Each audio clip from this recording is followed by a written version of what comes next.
Hello, everybody, and welcome to the Board Gamer Girl channel. I'm Natalie, and today, well, we have a lot to cover.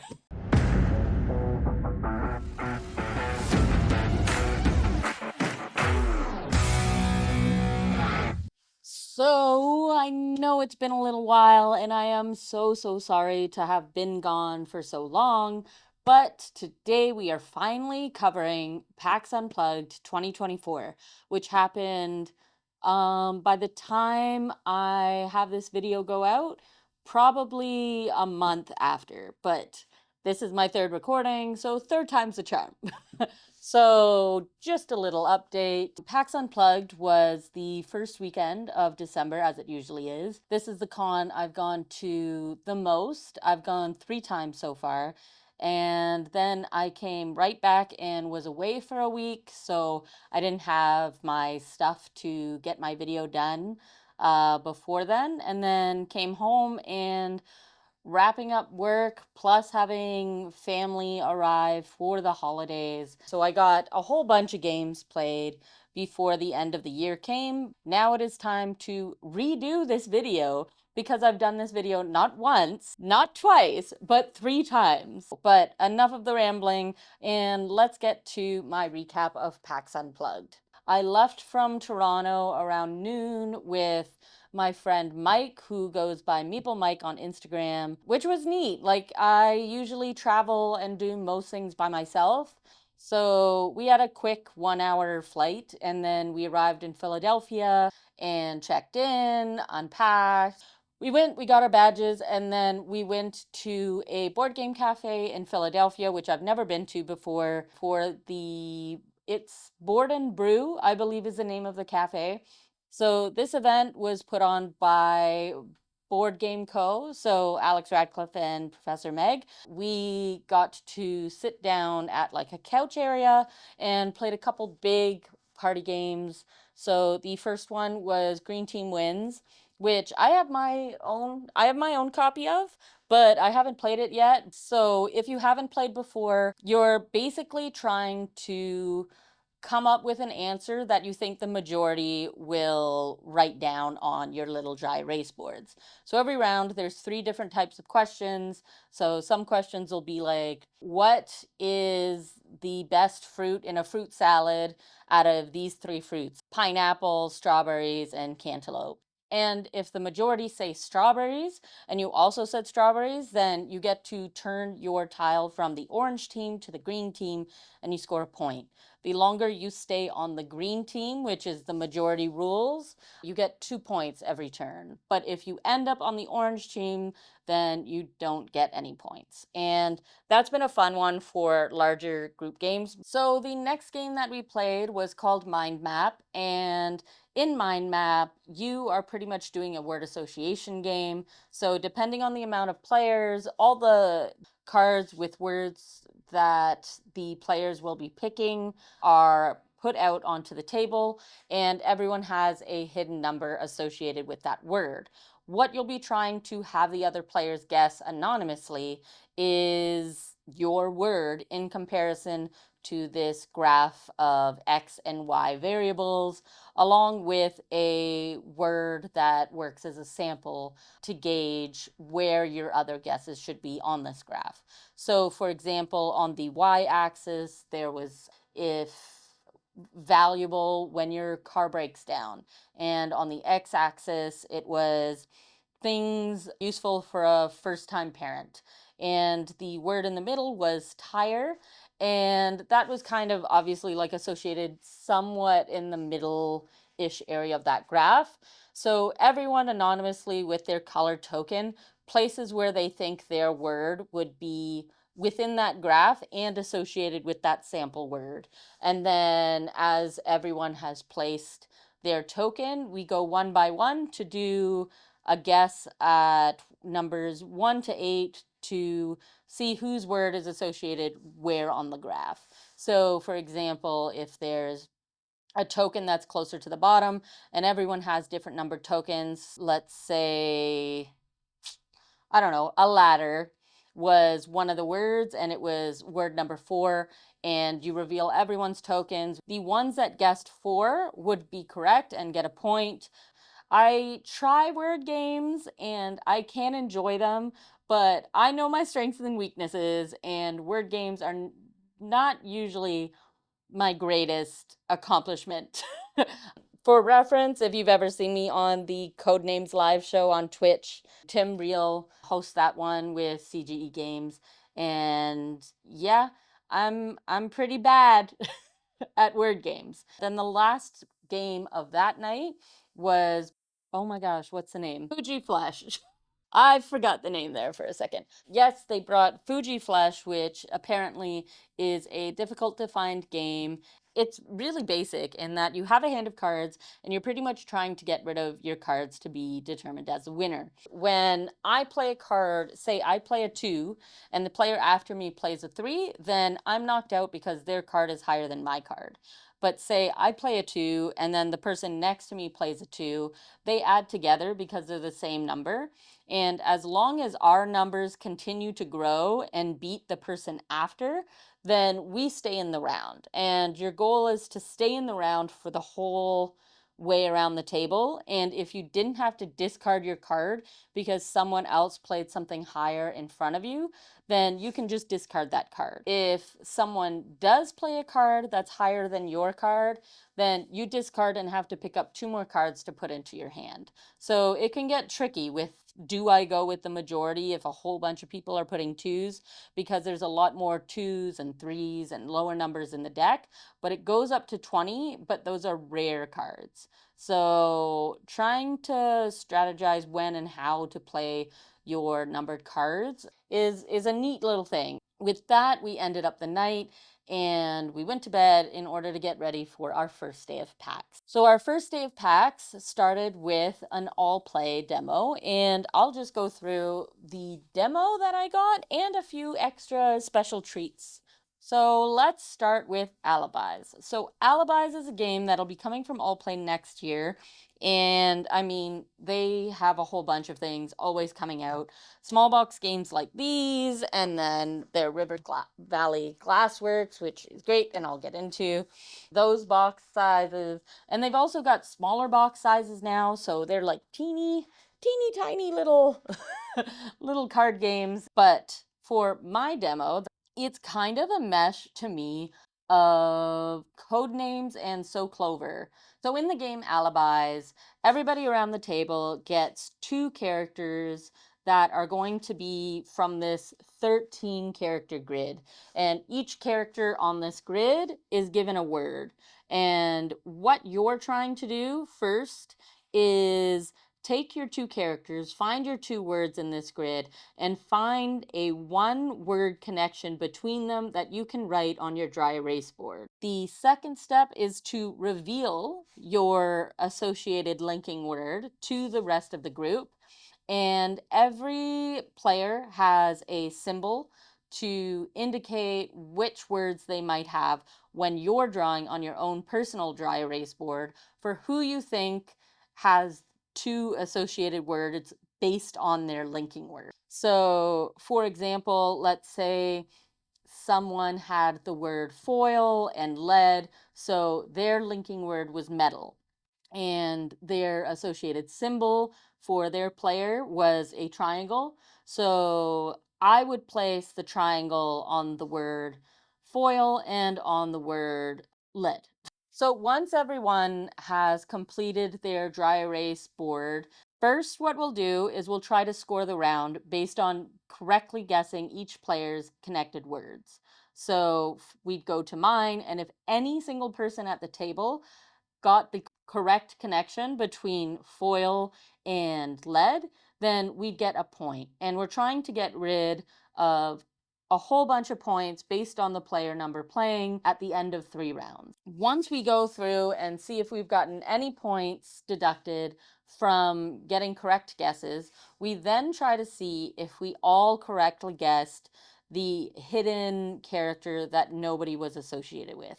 For every single person around the table that correctly guessed that, we get to take 3 tokens from the large pile that we are trying to get rid of out of that pile per person. So if 3 of us were able to find the character not associated with any player, then we get to take 9 tokens out of that pool. And at the end of the game, if we've gotten rid of all the heat tokens, then we've won the game. And I actually played this not just at the demo, but during game night on Saturday, which was actually, I think, my only time that I was able to sit down and play games in the actual convention hall. This was a way busier convention than I usually am used to at PAX. But Alibis, I'm really looking forward to. Again, I'm not necessarily the best word player, but I do enjoy this game. And as long as we're in it for the fun of it, then I'm your girl. Some other games that I was able to pick up from them. So this one is Mind Space, and I really liked the theme actually. It's a 1 to 5 player game, so yay for me. If you don't already know, I started solo, but I do prefer multiplayer games with a solo mode rather than only solo games, which is really weird, but I don't know. I like choices. Choices. So in Mindspace, you have a grid to fill out with, I think, 5 different sections, and you are filling this grid, which is supposed to be your brain. So there's some gray matter where it's boxed over in certain areas, but you're trying to fill your brain with a bunch of different categories, and those categories are self-improvement, hobbies, romance, finances, and friendship, I think. And then there's some empty spaces. But these are symbolized by different colors, and then you'll be building different Tetris shapes into your grid to try and have different scoring mechanics happen. So there's 3 different objectives on the top. You have 12 turns to try to fill up your graph as efficiently as possible, and then hopefully come out with the best score, or in solo mode, beat your own score. This was actually the first game that I played for 2025. It was an enjoyable, like, meditative type of game where it's casual, and I like Tetris shapes and tile games similar to Patchwork. But yeah, this was really enjoyable and really quick and easy to set up. And then I got River Valley Glassworks, which has been quite a surprise for me. When I first saw it, I was, that's gonna be too light for me. I'm not too into it, and just didn't even look at it. And then a friend showed it to me, and then I saw how variable the solo mode is. So every single character, and I think there's 5, yeah, there's 5 character boards in the game, but every backside of their board is a different solo mode. So there's variation in difficulty, and then variation in how each character plays when you're playing solo. I've played this so many times. It's probably my most played game since PAX, because I've played it solo and I played it with family over the holidays. But both of them, I think, picked this as almost their favorite game, and it's quick. I love the components. This is the deluxe editions. There's little meeples, which are the cutest things ever. Just the way that the tiles easily flow, and then you replace the tiles with more glass, and you only have 17 glass pieces until end game, and trying to be as efficient as possible in placing and set collection in rows and columns for end game scoring is pretty neat. And it's so simple to set up and get going and then put away. Well, the box has a little lid lift, but I mean, there's a playmat in this edition. So that's been a fantastic game. So this is the only one I haven't played, and I have heard lots about Habitats, but I wasn't able to get it played last month, but I'm hoping to do so in the next couple weeks. I've heard good things, so I can't wait to try this one. And then I went to Red Raven Games, and I got some great games. One of my most anticipated games that I wanted to get at PAX was Creature Caravan. Creature Caravan is what I was hoping would be an in-between for the games that I've played from them. So on one hand, I've played Sleeping Gods Distant Skies, which I've loved, but are longer campaign games. I've learned that even though they're probably great to play solo, I prefer to play campaign games multiplayer. And then I've played Rome. When we play Rome, we actually, every time we get a character, we make sure that we read the flavor text on all of the cards when we get a new character. And Creature Caravan felt like it's on the lighter to medium side of things, that I find it still accessible for families or new to gaming gamers, but there's worker placement and enough to do. You're trying to go across this land and you camp at different spaces, but there's a bunch of different cards to set collect, give you different abilities from the characters you meet along the way. You'll have to use resources. There's also zombies, which I didn't know about when I first played it. So it's like, ooh, magical world, and then zombies. Anyways, I really liked it. I've only played it solo so far, but I've only been able to get a few solo plays in, but I definitely hope to get this in multiplayer over the next couple of weeks. So, another one, and this was actually my last game of 2024 because it was a simple set collection game just consisting of cards called the Isle of Night. You're basically having different sets of cards that will collect variable victory points based on an island board that shows everybody how many points for which sets. But there's cards that come up that make you change the value of different sets. You can get rid of negative cards. So there's cursed ring cards, which can give you more power, but if you have them still at the end of the game, then they'll give you negative points. So you want to try to get rid of those. And there's cards that let you obviously get rid of those.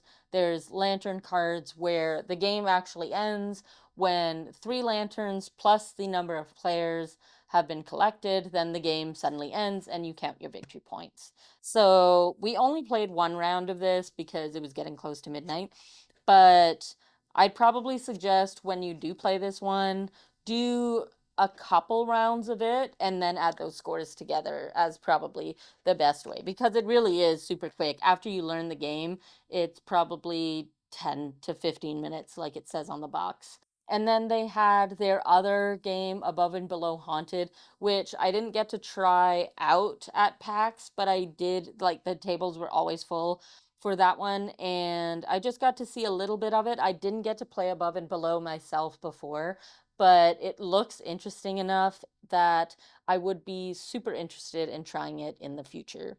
So the big event for my Friday evening was the Rose Gauntlet Foundation Big Gay Dinner. And Rose Gauntlet Foundation, also Rose Gauntlet, the publishing company. I got this fabulous shirt there. I love these colors, to be honest. Yeah, it was probably my favorite event of PAX Unplugged and maybe my favorite event of the whole year at every convention that I've been to.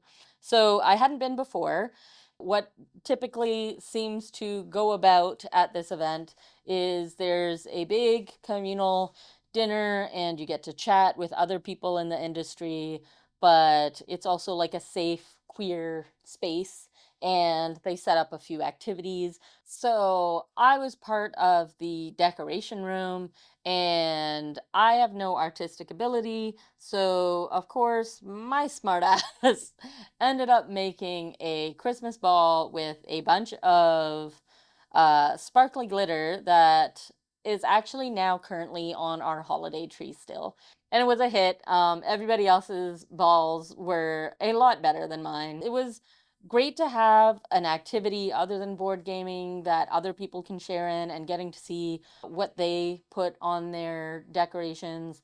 But there was also games available, but I think a lot more people just sat and connected with people, and that's one of my favorite things at conventions, is connecting and getting to talk to people.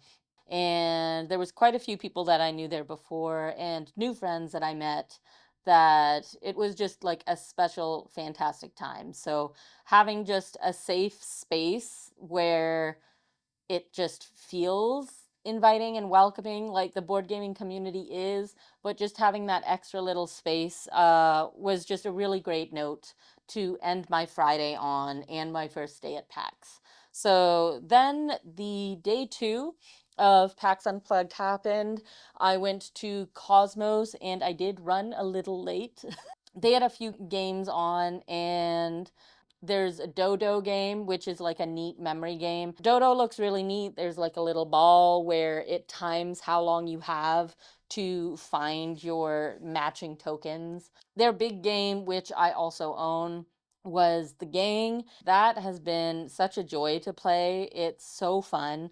It was definitely one of my most fun things that I got to play at a work retreat earlier in October, and it's cooperative poker. So it's similar to the crew in the sense that there's limited communication in your ability to tell other players what cards you have, but over the set of 4 rounds. So how you play Texas Hold'em is you get your 2 cards.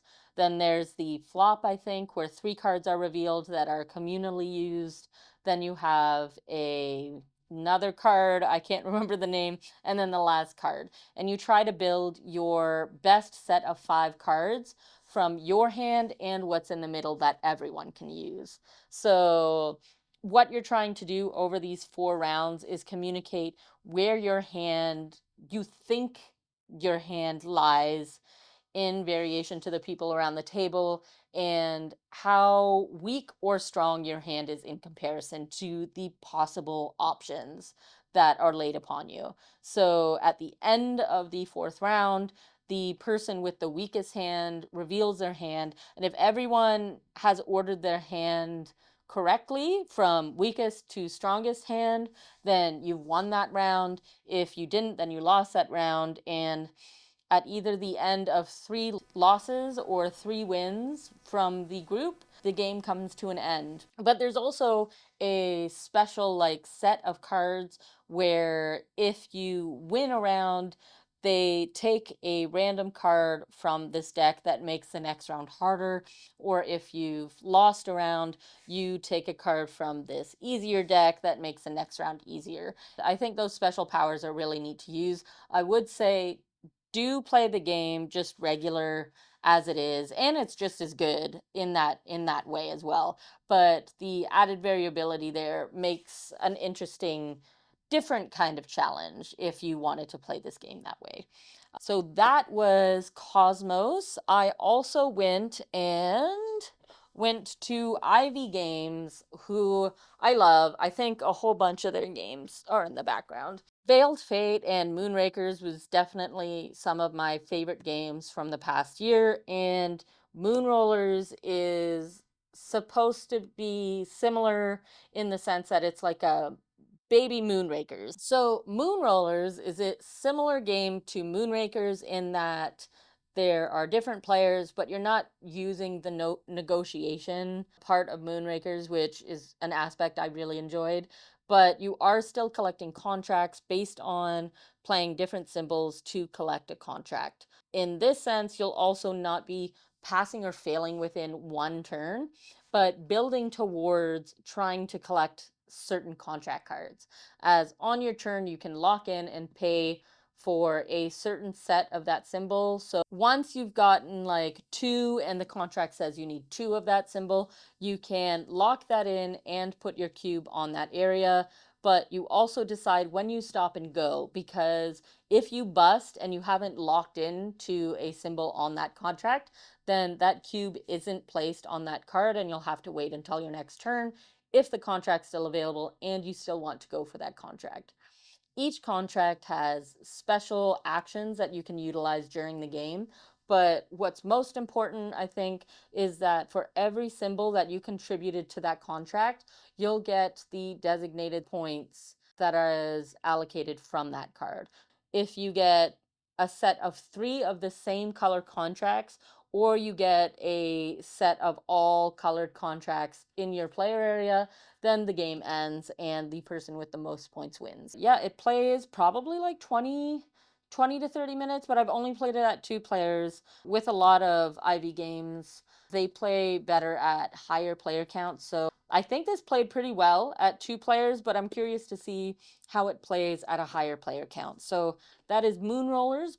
So, one of my bigger Saturday events that I attended and was new this year was the Asmodee content creator or media session that they had. So, that is where I have this little cup from because, stay hydrated, kids. So, I got the game Harmonies in my little loot bag from them, and it's a game I already really love. It pretty much replaces Cascadia for me. The 3D tactile nature of filling out your grid with matching sets for your animals and habitats for the animal cards that you collect is really great. I mean, this was a surprise sneak hit for me because I didn't think I needed more of those games, but it definitely replaces Cascadia for me. At their event, they were actually going over a whole lot of their, I don't know if it's their full 2025 lineup, but with the publishers underneath Asmodee that they are grouped with as well, they showed like a whole bunch of games. So before I forget, let me just double check because they gave this neat little folders because I do not want to forget any of the games that they talked about because there's quite a few that I'm keen on for when they arrive for this year. So I do know there's the Mandalorian. There is a new expansion coming out with new characters, probably a new story that goes along with their Mandalorian adventure series. So you do need the first game in order to play this one. There is Crafting the Cosmos, which is created by the same people who made Monkey Palace. And I never played that game. I saw it and I did not know it was a game. I just thought like people were doing Lego because I mean, Lego's popular these days, but it's actually a game. It wasn't something that like I was super keen on, so seeing this game, it feels a lot different. Like there's a lot more depth and the materials in production look great. You're pretty much crafting the cosmos, but you're doing it with this like central board and marbles, turning that, and then you can make helium and hydrogen and building different stars and literally crafting the cosmos on your own player board. As I used to be a little bit of a geek with the chemistry stuff a long time ago, that was really interesting. The components are really interesting. It's got great table presence, and I think it's going to be a bit meatier of a game from these designers that I'm really looking forward to. They did have demos of this at PAX Unplugged, but I wasn't able to sit at the table and get a game in, but I did get to see it on the table during this event. The game For a Crown that is coming out, and it's super interesting. I don't think I've heard of anything like that before. It's family friendly game where instead of everyone deck building, like creating a deck, you are communally creating one deck, and then that one deck becomes part of the game. And that whole concept, I can't really wrap my head around it. It was on display, but it wasn't for playing. But every player gets like a treasure chest where they keep their coins. There's some bluffing involved. Everybody can still know what cards they've collected and contributed to the one deck based on different player sleeves. So when you collect or pay for a card, you put it in your sleeve and then have it into the deck, from what I understand. And it just seems like a really interesting thing that I haven't seen before. So I'm curious to see what comes out with that one. There was also Garden Rush, which is, I feel like I've been seeing a lot of these games where the game box becomes the player board, and I think this game also has that. It's a 2 player only game. It's kind of a battler, but it's called Garden Rush, and there's tiles in the middle where you're fighting over to put it into your garden. Again, it wasn't one that I got to see played, but it looks interesting enough, and it seems like a family-friendly 2 player lighter game. So there's an Arkham Horror love letter that's coming out, and the twist on this love letter is that there is madness included. So there's some character cards where if it's a monster, I think, or if it's just a character that has madness. There's two different abilities. And there was a different version of this Arkham, or it might be Cthulhu Love Letter, but Arkham Love Letter will have some of the characters that you're used to from the Arkham games. I saw that Leo was in one of them. So that one I'm looking forward to, and I think it's neat. The Shadow Theater, The Legend of the Monkey King, which is another two-player game, and another one where the player board comes from the storage box itself as well. And I don't know as much about this one, but it's a two-player worker placement game, and the art style is really taking. Yeah, it looks really interesting and it's colorful, but I think it's lighter. Like it's a lighter two-player only game, as it was just one of the ones on display. But one of the games I was able to sit down at a table for was called Pergola, and it's from under Asmodee, but Rebel Studios, who also did Meadow, and it feels like a similar style game in the sense of it being a calm and pretty game to look at. I haven't played Meadow, I've seen it played, but for me, I understand that Meadow is mostly a card game, and this has a few different components. So you'll be doing different actions by choosing shovels with different actions on the shovels. When you pick a shovel, you put it into your pot.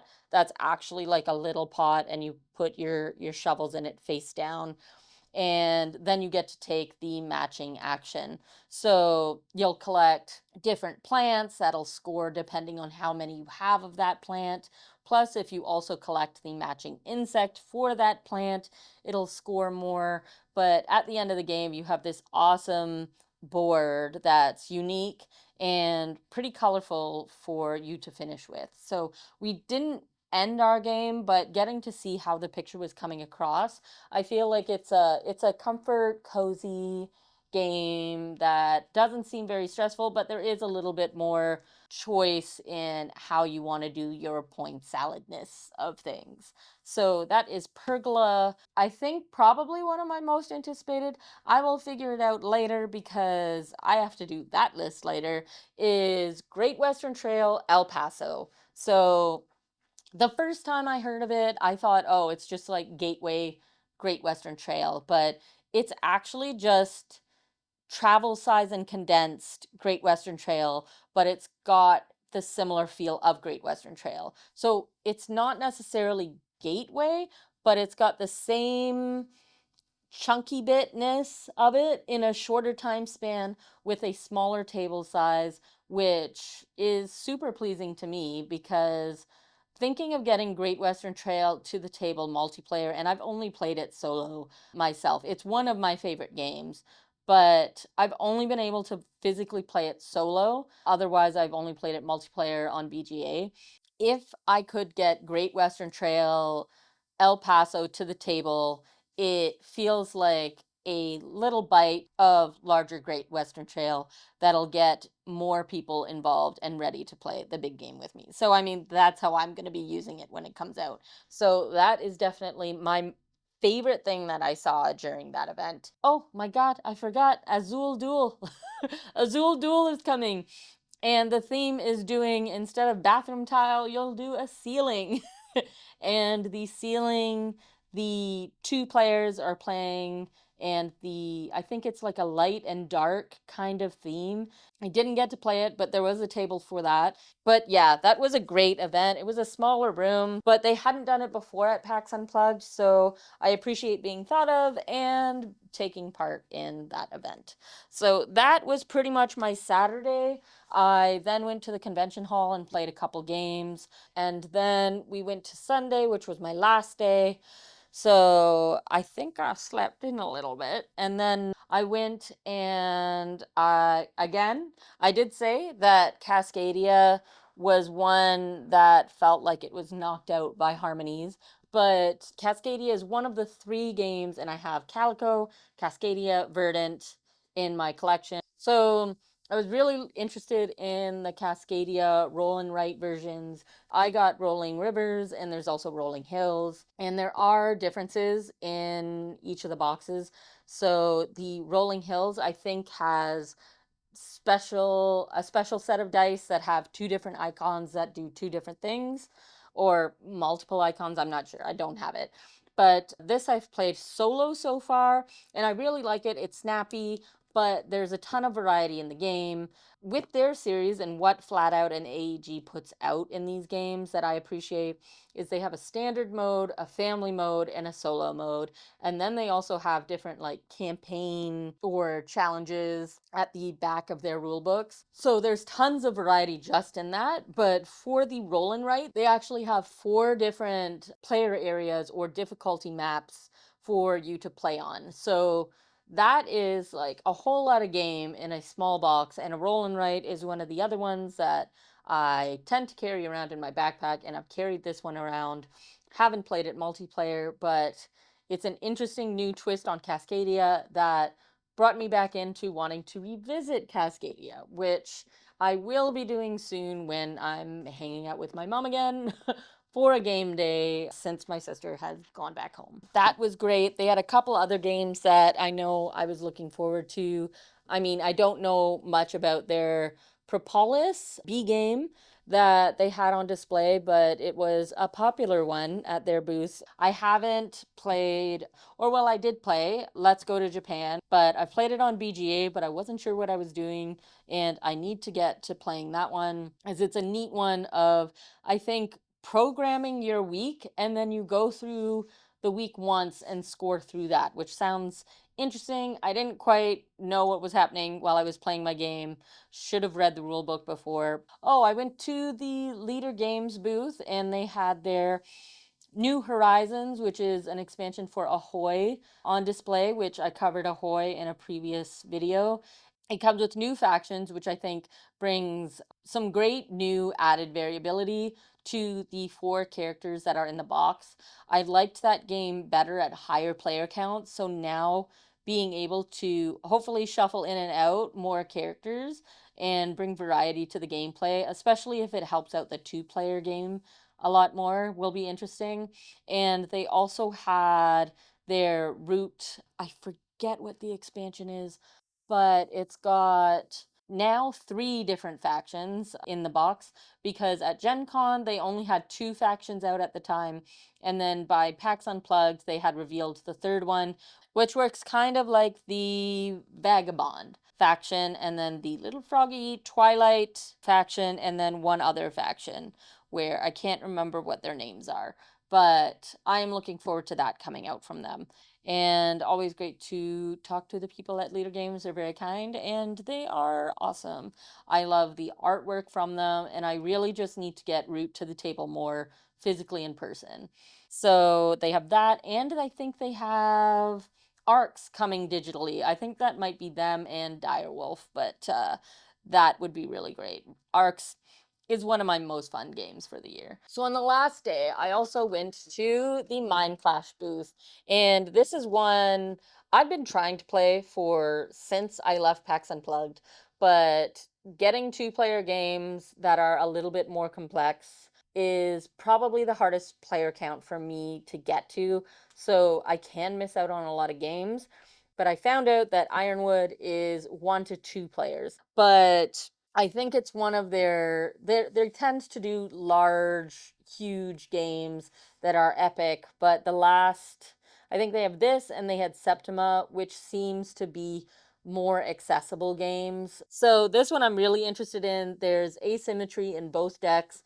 They both have different objectives in order to win the game, but they can still interact with each other. So the components and art for this and a lot of the Mindclash games are fantastic. So I can't wait to get into this one. Lastly, I think the rest of the day we played games. We ended up playing 10 because a friend, Maple Mike, brought his copy of 10 in his luggage to PAX just for all of us to play, for those that hadn't been able to preview the game. And that was really awesome, but I also know took up a lot of his luggage, and we were able to get that in just before the hall closed. And every time I play it, I get a little better, but I'm definitely not fantastic at it. So it's it's great. I don't even know if I want to call it a roll and write, because it's epic. There is so much going on, but the artwork, and you can tell they're going for a certain video game aesthetic. So it's really interesting. Everyone that's played it, I think, needs one or two more plays in order to get to that like efficiency level in being able to work in particular areas of your player mat. So there's fishing, there's tending and farming and mining and wood cutting and doing your scratchies, and there's just a lot going on. It's definitely something where you need a hot minute in order to take it all in, but Tend was an interesting take, and I do appreciate Ivy Studios doing that one. That one is one I'm looking forward to when they have the final version in 2025. Oh, I got these little plushies from Rose Gauntlet, and then the Mouse Alliance from Root. I got the small carry-around package of code names from the CGE people. I didn't get to play SETI, which is a big regret. So that one I'll have coming. And then one that I finally have gotten after playing Caution Signs over and over the course of 2024. And again, 2024 is my realization that I can like party games and lighter games. And Caution Signs was one of those that grew with me this year. So basically, it's a bunch of silliness. And if you don't have people that take it too seriously, it can be a great time. You'll have 20 seconds to flip over two words. One's like a noun and one's pretty much an adjective. I'm not sure if that's specifically how the two cards work, but that's how I found it, like a adjective or verb or something like that. And in 20 seconds, you need to see those words, have it collect in your brain, and then draw it on your board before the timer runs out. And then you put your two words that you drew on your board into a collective pile with some added words, mix them up, and you hope that the person guessing can get the correct words onto your board. You get points if they guessed one or two of your words associated with your picture correct, and the guessers get the points if they get the guesses correct of each person. It works great for larger groups. It's been an easy game for all people, so I've gotten this done with family and at PAX Unplugged, and it's actually how we ended our PAX Unplugged. We played this, and we played a button shy game called Apropos Board Games. But after that, we packed it in and I headed back to Toronto and went to cat sit for a week. PAX Unplugged was great. It was great to see people. I love that it's at the end of the year, so I kind of wrap up my year of international friendships at that convention. So going into next year, PAX Unplugged is actually the same time as BGG Con, which is a playing priority convention, and I really want to get one of those on my docket for 2025. So if you have any suggestions of board game conventions that have that as a priority, let me know in the comments, or any conventions that you're going to this year and I should put on my docket as I am preparing my 2025 calendar. So with that, I have concluded my PAX Unplugged rambling, and I will see you guys next time on the Flippity Flip. And oh no, that's not. No, no, no. I am a liar. Lead. Like my brain. Sleeping God, perilous, perilous, primeval, perilous prime. Kick some zombie booty. That was what happened at Creature Caravan. Creature Caravan was, I didn't even know I was taking my hat off. Finding really well cupping. So there was a friendship making room. So Moonrakers is in the Moonraker. This is Moonrollers. Shit, have I been saying it that way the whole? So let's just say the Threshers. The Yep. And what other regrets do I have? Okay. That sounds like a big question.